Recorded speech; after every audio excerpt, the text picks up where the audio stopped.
إن الحمد لله وحده والصلاة والسلام على رسول الله أما بعد أعوذ بالله من الشيطان الرجيم بسم الله الرحمن الرحيم واعتصموا بحبل الله جميعا ولا تفرقوا وقال النبي صلى الله عليه وسلم المؤمن مرآة المؤمن والمؤمن أخو المؤمن পবিত্র আশুরা উপলক্ষে আয়োজিত আজকে মুফতি সেমিনারের সম্মানিত সভাপতি বিজ্ঞ বিচারক মণ্ডলী সুদক্ষ উপস্থাপক আমার সামনে উপবিষ্ট প্রিয় তলবে আইলেম ছাত্র ভাইয়েরা সকলকে জানাই অন্তরে গভীর থেকে মুবারকবাদ।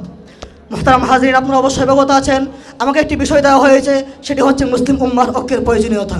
মুহতারাম হাজিরিন, যেই সময়ে মুসলিম উম্মাহ আজ জালেম হাতে জুলুমের শিকার, যেই সময়ে মুসলমানদের পবিত্র ভূমি ফিলিস্তিন আজ রক্ত রঞ্জিত, যেই সময়ে মুসলমানদের প্রথম কিবলা বাইতুল মাকদিস আর ষড়যন্ত্রের মুখোমুখি, যার সম্পর্কে রব্বে কাবা বলেন সুবহানাল্লাযী আসরা বিআবদিহি লাইলাম মিনাল মাসজিদিল হারামি ইলাল মাসজিদিল আকসা।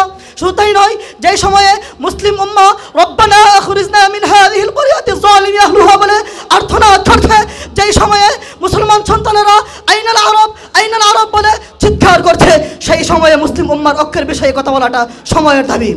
মুহতারাম হাজিরিন, যেই সময়ে মুসলিম উম্মাহ আজ নানা ফিরকা নানা দল বিভক্ত রয়েছে, সেই সময়ে পবিত্র কোরআনে সূরা আলে ইমরানের 103 নম্বর আয়াত আমাকে আপনাকে নির্দেশ দেয় ওয়াতাসিমু বিহাবলিল্লাহি জামিআ ওয়া লা তাফাররাকু।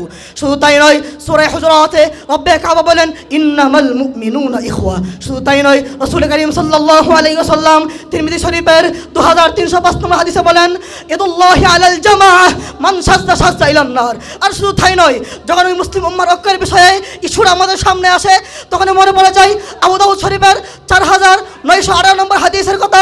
পয়গম্বর আরবি বলেন আল মুমিনু বিরাতুল মুমিন ওয়াল মুমিনু আখুল মুমিন। আর শুধু তাই নয়, যখনই আমরা মুসলিম উম্মার ঐক্যের বিষয়ে কথা বলি, তখনই মনে পড়ে যায় মুসলিম শরীফের 2585 নম্বর হাদিস, বুখারী শরীফের 6206 নম্বর হাদিসের কথা। পয়গম্বর আরবি বলেন আল মুমিনু লিল মুমিনি কাল বুনিয়ান ইয়াশুদ্দু বা'দুহু বা'দা।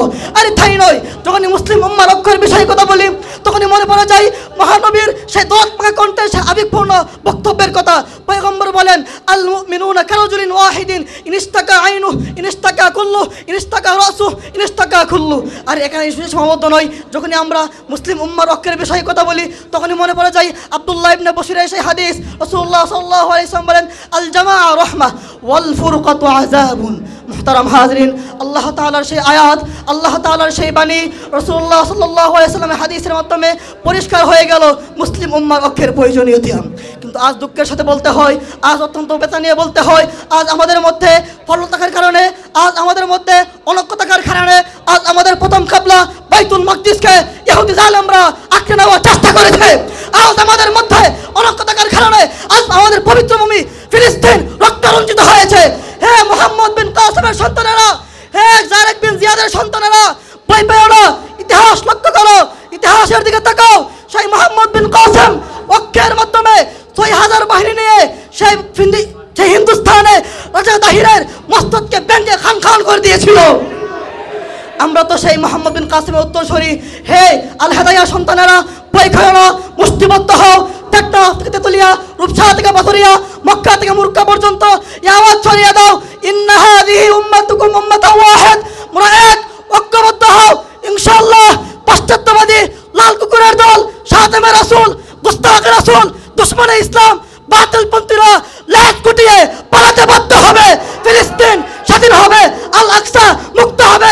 গোটা পৃথিবীতে আল্লাহর কালিমার পতাকা বপত করে উঠবে, বপত করে উঠবে। নাসরুম মিনাল্লাহি ওয়া ফাতহুন করিম। আসসালামু আলাইকুম।